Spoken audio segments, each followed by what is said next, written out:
Now, it could cost more than £500 million over the next 10 years to make coal tips across Wales safe. That's according to a group of Welsh Labour MPs who are calling for more money to prevent landslips like the one seen in Rhondda Cynon Taf earlier this year. The UK government says it's working with the Welsh Government on flood relief, including funding for tips. Alistair James reports. It was some of the most dramatic footage from Storm Dennis.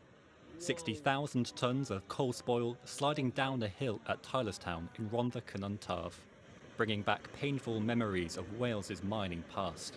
These things register so prominently with people because at a visceral level, people in the valleys, they see a tip slide and, you think about the Aberfan disaster, of course, and it's something, it registers so kind of viscerally with people. That's why there was such a strong emotional response at the time.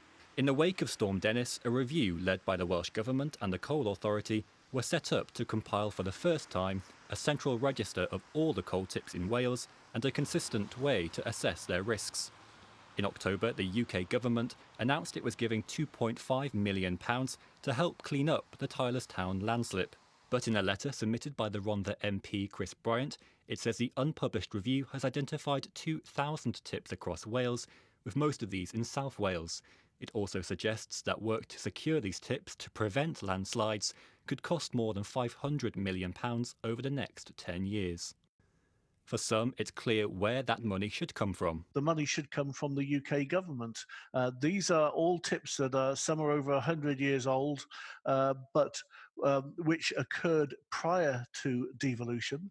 They have never been the responsibility of the Welsh Government, which means the only responsibility can be the UK government. The concern among politicians and experts is that incidents like this one at Tylerstown demonstrate the continued danger that these sorts of coal tips present to communities across Wales. And there are concerns they could become more frequent.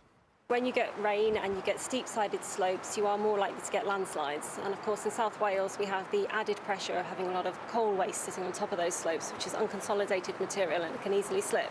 And climate change might only make that worse. The Coal Authority says it hopes to publish its review before the new year. The Welsh Government says it's continuing to negotiate with the UK Government over the costs of securing coal tips.